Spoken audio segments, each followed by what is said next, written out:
नमस्कार. आज आपण भोकरदन तालुक्यात नुकत्याच झालेल्या एका महत्त्वाच्या कार्यक्रमाबद्दल बोलणार आहोत. तिथे विद्यार्थ्यांसाठी एक मोठं डोळ्यांच्या तपासणीचं शिबिर झालं होतं. पण हे फक्त एक साधं शिबिर नव्हतं. त्यामागे एक मोठा संदर्भ आहे. अगदी. हे शिबिर म्हणजे आपलं जे नवीन राष्ट्रीय शैक्षणिक धोरण आहे ना 2020चं, त्याला आता 5 वर्ष पूर्ण झाली. त्यानिमित्ताने अखिल भारतीय शिक्षा समागम नावाचा एक सप्ताह आयोजित केला होता. त्याचाच हा भाग होता. अच्छा, म्हणजे शिक्षण आणि आरोग्य यांना जोडण्याचा एक प्रयत्न होता म्हणायचं? मग आपला उद्देश काय आहे आज? या शिबिरातून काय समोर आलं हे बघायचंय का? हो, नक्कीच. म्हणजे याचा उद्देश काय होता, किती मुलांना याचा फायदा झाला आणि सगळ्यात महत्त्वाचं म्हणजे यातून काय शिकायला मिळालं. बरोबर. आणि एक आकडा तर लगेच समोर येतोय. 213 दृष्टिदोष असलेल्या विद्यार्थ्यांची तपासणी झाली. हा आकडा महत्त्वाचा आहे. पण त्याही पलीकडे जाऊन अशा उपक्रमांचा ग्रामीण भागातल्या मुलांवर काय परिणाम होतो, त्यांच्या शिक्षणावर, आरोग्यावर, याचा जरा खोलवर विचार करूया. नक्कीच. हे शिबिर जे आहे ते समग्र शिक्षा, जी शाळेच्या शिक्षणासाठीची एक सरकारी योजना आहे, त्यातला समाविष्ट शिक्षण विभाग आणि राष्ट्रीय बाल स्वास्थ्य कार्यक्रम म्हणजे RBSK यांनी एकत्र येऊन केलं होतं. आणि ग्रामीण रुग्णालय भोकरदन यांचीही यात मोठी भूमिका होती. म्हणजे सरकारी यंत्रणा एकत्र आल्या होत्या. आणि डॉक्टर्स कोण होते तपासणीसाठी? डॉक्टर होते ग्रामीण रुग्णालय भोकरदनचे डॉक्टर A.T. सुरासे आणि doctor S.Y. Shaikh. Doctor Shaikh हे हसनाबाद, केदारखेडा आणि राजूर इथल्या आरोग्य केंद्रांशी संबंधित आहेत. बरं. आता येऊया मुख्य मुद्द्याकडे, म्हणजे निष्कर्षांकडे. काय सापडलं या तपासणीत? हे खूप महत्वाचं आहे. एकूण 213 मुलांची तपासणी झाली, बरोबर? त्यातल्या तब्बल 102 मुलांना चष्म्याचे नंबर लागले. काय सांगताय? 102 मुलं? म्हणजे जवळजवळ निम्म्या मुलांना दृष्टी स्पष्ट करण्यासाठी मदतीची गरज होती. अगदी. विचार करा, या मुलांना वर्गात फळ्यावरचं दिसत नसेल किंवा वाचायला त्रास होत असेल आणि हे आपल्या लक्षातही येत नाही अनेकदा. खरं. आणि मग त्याचा परिणाम थेट अभ्यासावर होतो. मुलं मागे पडतात. म्हणजे नियमित डोळ्यांची तपासणी किती आवश्यक आहे हे यातून परत एकदा दिसतंय. हो ना.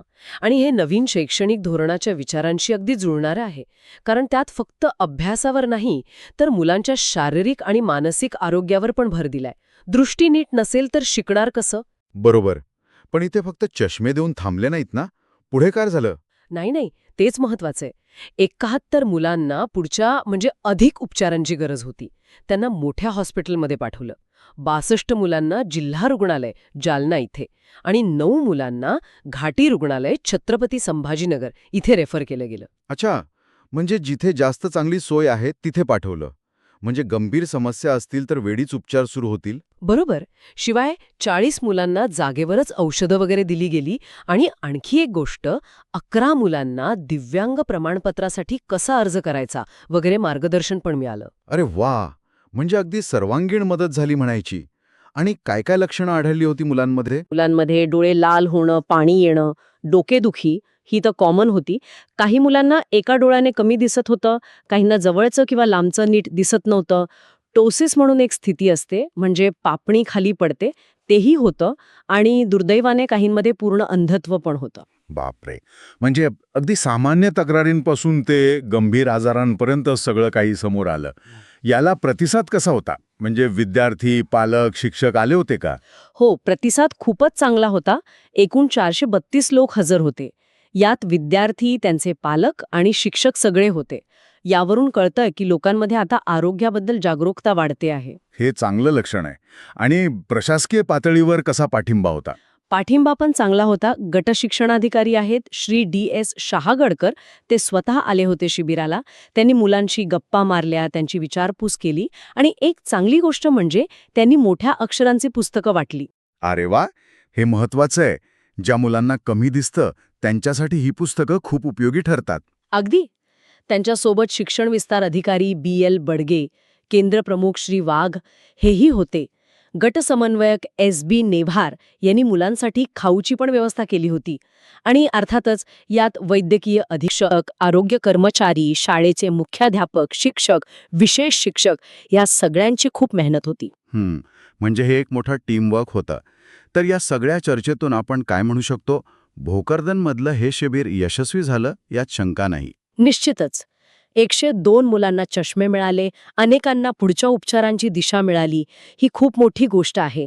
पण त्याहून महत्त्वाचं म्हणजे शिक्षण विभाग आणि आरोग्य विभाग जेव्हा एकत्र येतात तेव्हा मुलांच्या भल्यासाठी किती प्रभावी काम होऊ शकतं याचं हे एक उत्तम उदाहरण आहे.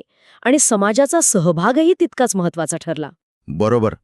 आणि जाता जाता एक विचार खरंच मनात येतोय की ग्रामीण भागात अशा प्रकारची आरोग्य शिबिरं होतात तेव्हा त्याचा परिणाम फक्त मुलांच्या आरोग्यावर किंवा चष्म्याच्या नंबरवर होत नाही, तर त्यांच्या एकूण आत्मविश्वासावर, त्यांच्या शिकण्याच्या क्षमतेवर आणि पर्यायाने त्यांच्या भविष्यातल्या संधींवर किती दूरगामी आणि सकारात्मक परिणाम होत असेल याचा विचार आपण सगळ्यांनी करायला हवा, नाही का?